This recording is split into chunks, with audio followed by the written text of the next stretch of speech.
Hello, everyone. This is Lenard Guzman here with Emily Robinson on the Modern Divorce Podcast. It's March 18th, 2022, and I hear about this daylight savings where we're not gonna have to go through this again, and maybe it helps with. I could only assume how it might help or not help with you know taking kids to school. Kids are going to be waiting in the dark, maybe like in California, like in the winter. What do you think about this? Is this going to affect a lot of things? A lot of families with children, maybe. I love it. I hate the time changes. It's so hard. Your kids get off schedule. I have a hard time. They actually say it's associated with health problems. So I don't care which time they pick, daylight savings or not daylight savings. I would just love for the time to not change. Yeah, it takes like I think it went into effect Sunday, and I'm like I think Wednesday I started feeling okay, but I was like lost. I was like, why is there so much light at like was it like 6 o'clock? It was like, oh wow, it's supposed to be seven. The phones all do the auto sync. It's like it changes time automatically, but like the microwaves and then your car, right? You get to set your car clock. I think that's it for me. Those two things where I look and I'm confused and I panic. So I'm like, oh no, I have to be somewhere um, an hour before, but it's not. So we don't have to deal with that anymore for now. It's still Yep. pending, right? It's still pending, but It's it still hasn't. pending. I think it passed the Senate. Now it has to pass the House. And then if it passes the House, and then as long as it's not vetoed, which I don't know why Biden would veto that, then it's done. Thank goodness. Done forever. So Arizona doesn't change, and I know Hawaii doesn't.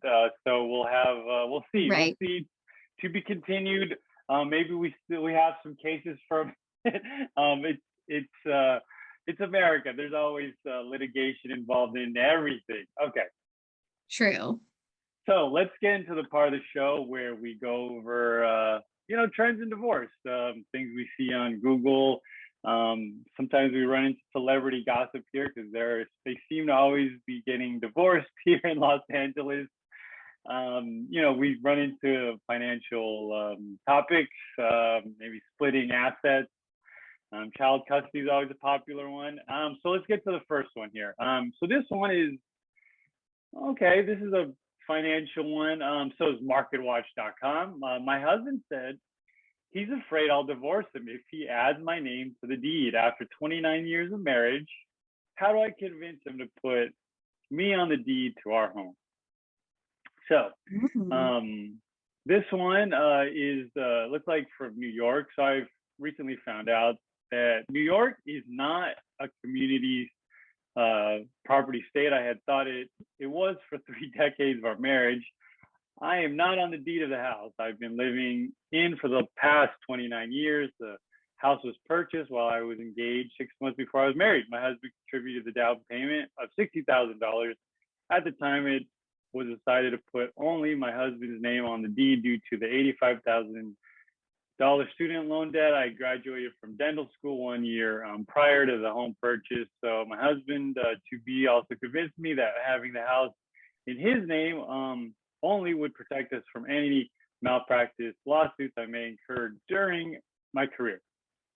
Well, here we are 29 years later, 3 children later, and the house is still in my husband's name only. I thought since we were a married couple, I would also have a claim to my house. I was wrong.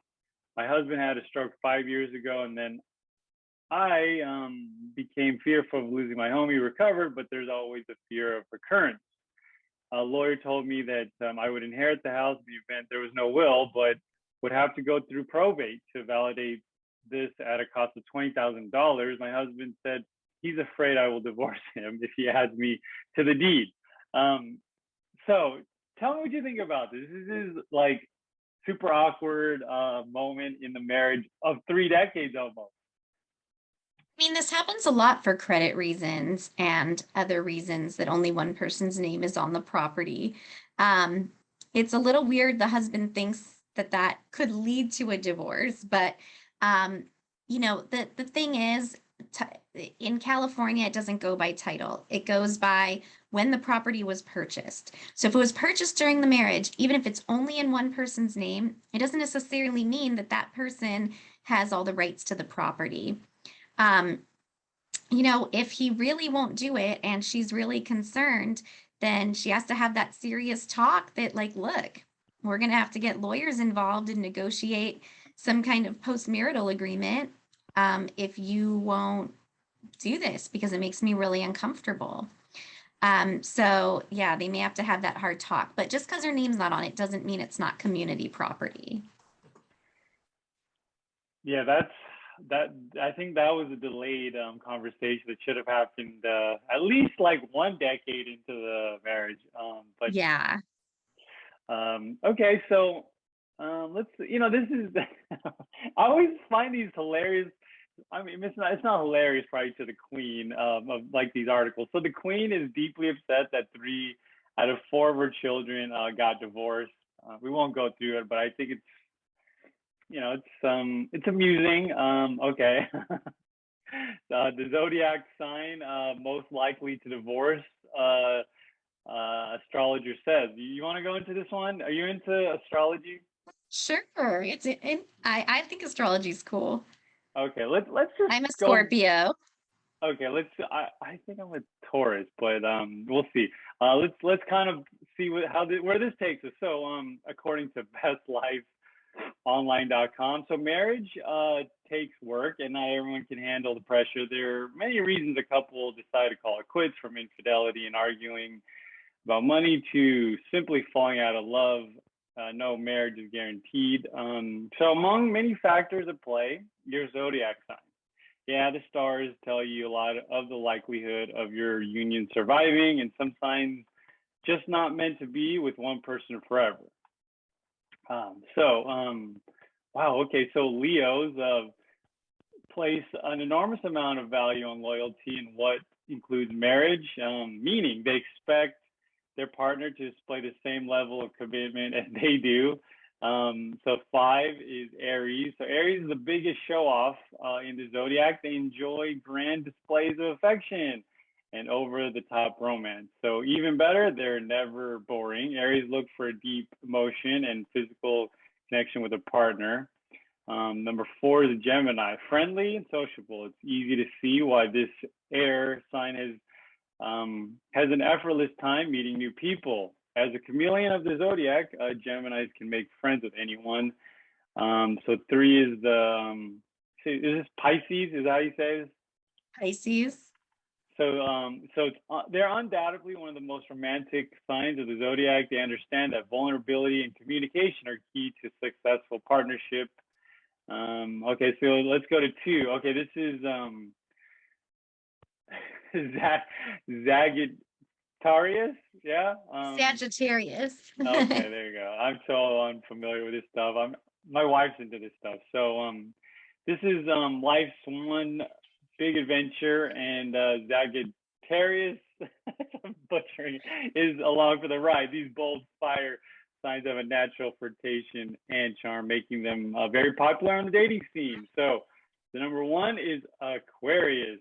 So as a rebel of the zodiac, there's nothing an Aquarius hates more than feeling tied down. Their free spirit nature makes Aquarius the least likely to get hitched in the first place. These adventurous air signs prefer relationships without any strings attached.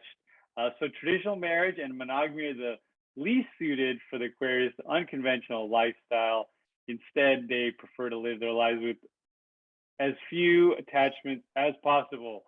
So should people get their zodiac signs before they get married? Because is it compatible? Have you heard of this before? I have heard of this before, and it's interesting because, like, all cultures have something like this. Some people follow the horoscope. There's the Chinese, animal that you are. Like, I'm a monkey, and then it tells you who you would be compatible with. There's all different kinds of, things like this. So I don't know if it's true, but I do think that there are some truths to things like birth order and maybe the time of year you're born. I mean, maybe something about the environment at that time of year, helps you have certain traits or certain traits develop. So there could be something to it. I mean, I can't say for sure, but I certainly see people identifying with the traits that the horoscopes say that they should have. Or you could make it like an excuse, like, oh yeah, I'm an Aquarius. I can't stay in this marriage, and so yeah, I don't know. That's true. It's a big thing. Like people, I mean, they swear by it. Some people. I don't know. So yeah, let's move on. Let's think about that. Okay, so this next article is from mindbodygreen.com. I'm a couples therapist. This habit tells me a couple may be headed for divorce. So I've been a couple therapist for over a decade, and there's one thing I ask in every first session, no matter what. How'd you meet? You might think that the reason I ask this is obvious. Why wouldn't you ask that? It's cute to hear how people met. So yeah, it's true. Though it's not exactly why I ask. In fact, letting people recount their early years is an incredible, powerful tool of an assessment. What a couple's view of their own history might say about the future. So, in some research, and it's found that how people describe their past as a couple is correlated to their likelihood of staying together. People who recount their early years as a negative experience more likely to divorce than couples who describe their early years as positive. That doesn't mean divorce is inevitable, of course. As a therapist, understanding how a couple sees their past helps me understand what type of intervention they need in the present. If a couple is having conflict, they still smile when describing their early years is likely just need help learning some new skills for communicating. The relationship hasn't fallen apart too much. Whereas if I meet a couple who criticize their early years, I know they probably need a different type of support for being able to navigate conflict from a place of love and respect. These couples need support in 3 specific areas: negativity towards their spouse, marital disappointment, and flooding. Never heard of that before. I've never heard of that before either. I mean, that's really interesting. I could see why that's true, because if it was never good, then it's kind of like, what are you salvaging? But if it was good at one point, then it may have the potential to be good again, because there was at some point something that everybody was happy with, and like everyone was in love and doing well. And maybe there's a way to get back to that. Whereas, yeah, if it was never good, what are you even trying to get back to? All right, let's get into the part of the show where we ask Emily anything. In this part of the show, we go over posts of how people are kind of going through their divorce journey, whether they're getting started, whether they're going through some, hard, mental health things. And Emily's here to give some tips.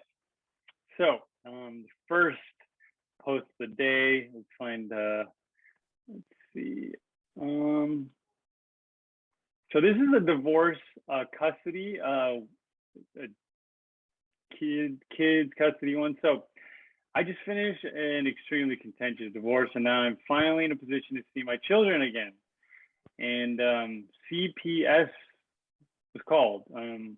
So obviously there is something of merit here, and it's play with by my ex-wife to continue to cause me pain. Basically, my wife was rejecting visitation. I filed a motion on that same day. CPS was called. How do I deal with this? And what could be a good outcome?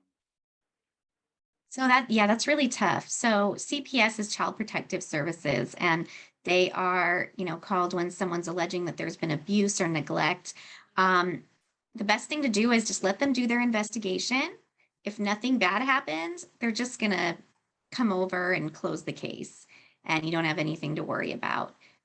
People call CPS on each other all the time for no reason, except that they're angry and they perceive that something might be up that isn't. And people call CPS all the time for very valid reasons. So CPS is aware of that, and they come and they investigate whether this is, a reasonable call or not. Most of the time in divorces, they don't do anything because people are really just having a custody dispute or a difference of opinion. It's only when they really perceive that there's something severely neglectful or abusive that they will do something. So the best thing you can do is cooperate with the investigation. And, the likelihood is if nothing bad happened, it will just get closed. Okay, the next one has to do with determining home value. This is getting started in the divorce journey. My wife and I are in the process of divorcing and currently separated. She wants to keep the house in which we have significant equity. We do not have children. Valuing the house is our primary area of contention. My wife feels the house's value will be determined via an appraisal and the refinancing process. I've read where appraisal typically skews low due to the bank's interest in minimizing risk. Therefore, it would be in my interest to hire an independent appraiser. So the question here is, were you involved in a divorce where one party kept the house? How did you determine the value? And did you take the number of the bank's appraiser? It's more technical. Did you use an independent appraiser? So what's the best thing to do here when you're doing this? Well, that's a good question. I think that is true that a lot of times the refinance appraisals do skew low, so that they can lend you less money. So the best thing to do is either get your own appraisal and then you'll compare them and try to agree on a number that is, comparable, like in a fair compromise. Try to get her to agree to an independent appraisal that you both split and go with that number. But you're not bound by her appraisal. So you can do either one of those two things. And if she won't cooperate, get your own appraisal. Ultimately, if you can't agree, the court can pick which appraisal to use or what the number should be. But hopefully, if you get your own appraisal, you guys can find some compromise somewhere. Okay, this one has to do with child custody. What would you do if you suspected your ex was in an abusive relationship? I don't want to give many details right now, but I have 50-50, so I guess it's child custody with small children. Have you seen noticeable bruising, scratches multiple times? Children have said things about being scared and a lot of fighting. What would you do? Do you say something to them directly about what you've seen and heard from the kids, or do you do anything at all just to try to comfort the kids? That's a really tough situation. If one parent is in an abusive relationship and you have children with them involved, you definitely need to confront that parent because your children are stuck in the middle of something dangerous. If that parent is receptive, you need to discuss it and figure out a solution. If that parent's not receptive, then you may have to do a CPS report like we were talking about earlier, or go to court to file a change of custody request, because putting your children in the middle of an abusive relationship or letting them witness abuse of a parent is actually considered child abuse to the child as well. And if you stand by and don't do anything, then you could actually get in trouble for neglect and not paying attention and not stopping a bad situation that you see going on for your children. All right, our last question has to do with your old rings. So there's a life after divorce one. So people with engagement rings, what do you do with your rings post-divorce? I don't want to sell mine, but I don't want to wear them. You have them remade to different pieces. So what do? You just keep them, I guess? What have you heard of this? I mean, well, your rings are a gift to you, so they're yours to keep. I've you know, a lot of people don't want to make that decision right away. So I've seen them kind of put them away, you know, in a drawer to decide later. A lot of people save them for their kids. Like they'll give it to their daughter, you know, when she gets older, or their son to give to his fiance one day. Um, a lot of people melt them down and turn them into different jewelry. And a lot of people do sell. And then some people just keep them for sentimental value and don't do anything with them. So there's a lot of options, but I think it's really nice to give it to your kids, because even though, you know, you aren't married to their father anymore, or their parents anymore, you still have a connection to that person from having kids with them, and you're passing it on to your kids. Yeah, that's how I feel with my old tennis rackets. I'm like emotionally like vested in them. I always get memories. I don't want to like throw them out, so I just keep them in my bag in the garage. Okay, thanks so much for joining us on the Modern Divorce podcast, and we will see you next week. Thank you.